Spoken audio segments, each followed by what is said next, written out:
رسميا العراق ينسحب من مباراه الملحق العالمي لتصفيات كاس العالم. لاعبين المنتخب العراقي قرروا انه بعد ما يلعبون اللعبه اصلا ما يريدون يتاهلون كاس العالم، لان ما اعرف اني 47 منتخب 47 منتخب الا فرنسا والنرويج والسنغال، يعني انت مين تخلص؟ من هالاند وسورلوث، لو من مبابي، لو من ساديو مانو جاكسون، يعني ما اعرف شنو الحظ. عدنان درجال انت اصلا لما رحت القرعه دز غير واحد مكانك يا اخي.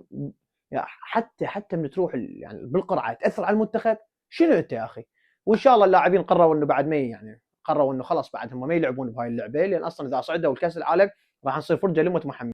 لا طمنوه، هسه وصلتنا رساله من الكابتن مناف يونس ومن الكابتن زيد تحسين، قالوا احنا ان شاء الله ناويين على المنتخب الفرنسي وعلى مبابي ما نخليه يهدف ابد، يعني 5 6 يهدف بس كافي. وبالنسبه للسيد جلال هاي وصلتنا رساله من يمه يقول هالاند يعني مو هواي ان شاء الله راح نقدر نحاول ضده 3 اهداف، يعني اطمنوا ماكو شيء ان شاء الله. ان شاء الله نتمنى الفوز للمنتخب الوطني بمباريات الملحق العالمي بالشهر الثالث، واحنا اول التالي يعني اذا صعدنا لكاس العالم هذا راح يعتبر انجاز لنا، واصلا راح تكون يعني المشاركه مالتنا مجرد شيء رمزي مثل ما صار ب 86. يعني تشوف فرق المنتخبات وين تسعى ياخذوا الرابع ثالث دور 16 دور ربع النهائي يوصلون، واحنا انجازنا وين؟ ملحق عالمي، مجرد نشارك كاس العالم بس مجرد مشاركه. فرق عقليات يا اخي.